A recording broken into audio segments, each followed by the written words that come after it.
ce moment-ci, donc nous poursuivons les travaux sur la motion du début et sur l'amendement. Alors, Monsieur le député de Berthier, à vous la parole.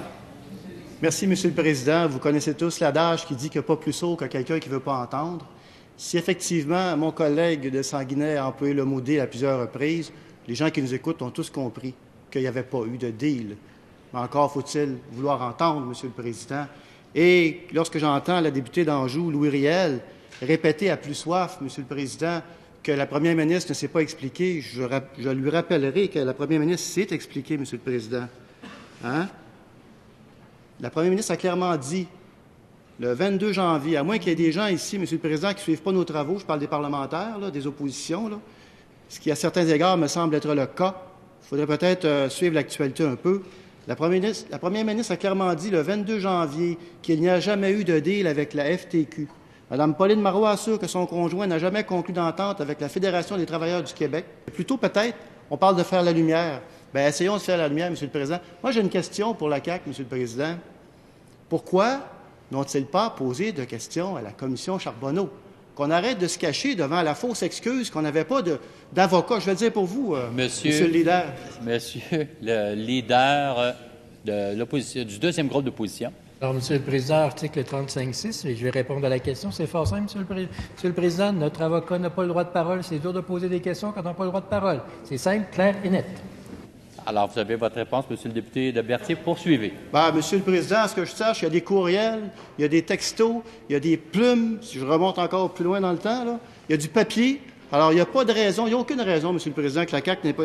La question, elle est pertinente et elle reste en suspens. Elle n'a pas été répondue. Pourquoi la CAQ n'est-elle pas intervenue, Monsieur le Président, lors des audiences de la commission Charbonneau, un endroit tout à fait extraordinaire, justement, pour pouvoir éclaircir des choses comme cela, Monsieur le Président. Alors, la question est posée. Maintenant, par rapport à la lumière, parce qu'on parle beaucoup de lumière ici, en passant, il y en a pas mal ici, je trouve, à Salon Bleu. On parle beaucoup de lumière. Je vais tenter à mon tour de faire un peu de lumière et j'espère pouvoir éclairer certains collègues, parce qu'on ne peut pas non plus prendre des brides de ci, de cela et prendre ce qui fait notre affaire, finalement, pour... Peut-être que vous m'accuserez de le faire, mais vous verrez, je pense que je vais, à tout le moins, vous amener un éclaircissement que j'espère que vous allez considérer. Question.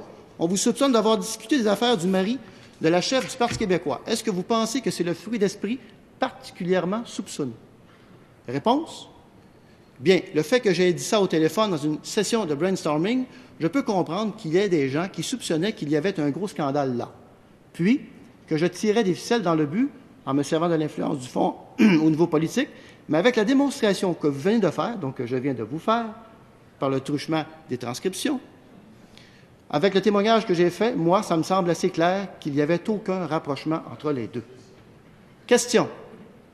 Est-ce qu'à quelque moment que ce soit, depuis le 17 février 2009, inclusivement, Mme Marois vous a fait la promesse d'un avantage ou d'un compromis, d'un avantage ou d'une faveur au cours d'un entretien quelconque, y compris celui du 17 février 2009? Réponse? Oui. Oui? Oui. Alors, quel est cet engagement?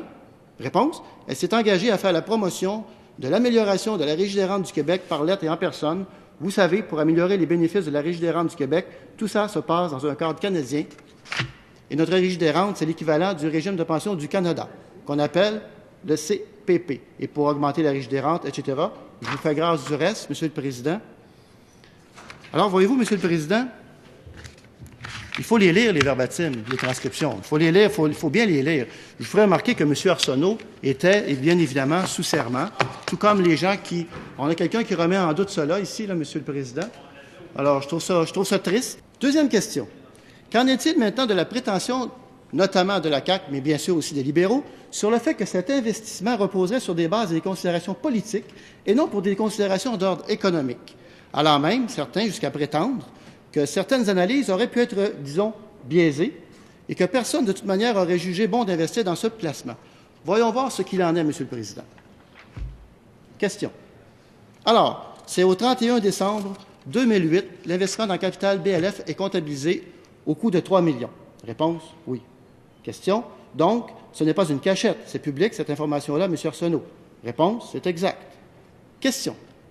D'autres investisseurs, incluant M. Blanchette, ont acquis 7 362 000 actions de capital BLF au coût de 30 sous par action. Il faut croire qu'il y avait des gens intéressés par rapport à ces actions-là. Hein, on s'entend? Je pense qu'il n'était pas tout seul là-dedans. Réponse de M. Arsenault? Oui. Question. Il est à votre connaissance que M. Blanchet, 3 mois avant la Solim, a investi pour 500 000 d'actions à 30 cents dans le cadre d'une émission faite par le placement Banque nationale. Réponse? Oui. Question. Bon. De sorte que quand M. Bolduc vous dit que M. Blanchet a payé ses actions à 10 sous, puis vous allez les payer à 30 sous, il y a une information que vous avez à l'effet que M. Blanchet a acheté des actions à 30 sous de façon contemporaine à la Solim, n'est-ce pas? Réponse. Il m'a dit que c'était une bonne affaire. Ce prêt a été fait parce que le conseil d'administration de Solim avec Yvon Bolduc, et là je suis encore dans les transcriptions, pensait que c'était une bonne affaire et ça allait amener du rendement à nos actionnaires. Et encore aujourd'hui, je peux vous dire que Normand Bélanger, qui est le président du Fonds immobilier, veut continuer dans cette veine-là parce qu'il pense que c'est une bonne affaire. Question. Est-ce que vous êtes d'accord avec moi pour dire qu'en juillet 2008, lors du placement initial de la Solim dans Capital BLF, ce placement a été analysé par les spécialistes de la Solim sans aucune perspective politique? Réponse, oui. Madame la première ministre était même en politique à ce moment-là. Était même pas en politique à ce moment-là. Écoutez, je veux bien, elle n'était même pas en politique à ce moment-là. Question. Le placement a été analysé dans sa juste perspective comptable, financière et marchande. Êtes-vous d'accord avec ça? Réponse de M. Arsenault. Je suis confiant que les gens de Solim ont eu ça à l'esprit lorsqu'ils ont approuvé cet investissement-là. Question. Je comprends que vous êtes prêt à remettre l'ensemble du dossier de la Solim à la Commission pour qu'elle l'analyse. Alors là, M. le Président, ils sont prêts à remettre la totalité du dossier à la Commission pour qu'elle l'analyse. Laissons travailler la Commission. Laissons-la faire. Il y a l'UPAC aussi. Tout le monde est en lien. Alors, laissons travailler ces gens-là, M. le Président. Troisième question. Une autre prétention des oppositions serait à l'effet que M. Arsenault aurait fait un deal avec M. Blanchet, de telle sorte que celui-ci aurait pu influencer la première ministre afin de ne pas tenir d'enquête publique sur la construction, et ça en lien avec le prêt de la Solim. Je vais accélérer, M. le Président. Mon temps file. Question. Alors, monsieur, jusqu'à quel point votre idée a pu être discutée au sein des instances du Fonds de solidarité ou de la centrale? Réponse. Si j'avais trouvé que c'était une si bonne idée que cela. Attendez un petit peu. Alors, autre réponse à une question. J'ai jamais parlé de politique avec Claude Blanchet de toute ma vie. J'ai jamais demandé à Claude Blanchet d'intervenir auprès de son épouse. Jamais j'ai fait pression auprès de M. Claude Blanchet pour qu'il fasse pression sur son épouse dans toute l'histoire de l'enquête publique. Le plus gros du lobbying que j'ai fait pour ne pas avoir d'enquête publique, je l'ai fait auprès des gens du Parti libéral, le premier ministre en descendant. J'ai parlé au premier ministre de ça, j'ai parlé à ses différents chefs de cabinet, j'ai parlé à peu près à tous les ministres libéraux à l'époque, leur demandant de ne pas ordonner d'enquête publique. À ce moment-là, ce n'était pas le Parti québécois qui menait au Québec, c'était les libéraux, et c'est là qu'il fallait faire notre lobby pour empêcher la venue d'une telle enquête. Et sinon, on l'a fait auprès des libéraux, bien plus qu'au Parti québécois, nos revendications pour qu'il n'y ait pas d'enquête. Toujours une réponse. Moi, je n'ai pas parlé personnellement à Mme la chef, Mme la première ministre, de ça. Je dois vous avouer que j'avais pas mal plus de relations au Parti libéral. Question. Est-ce que vous avez discuté avec M. Charest ou rencontré celui-ci pour qu'il n'y ait pas d'enquête publique dans l'industrie de la construction? Réponse. J'ai parlé régulièrement à ses chefs de cabinet. Question. Est-ce que vous avez discuté avec M. Bachand? Oui. De votre proposition? Oui.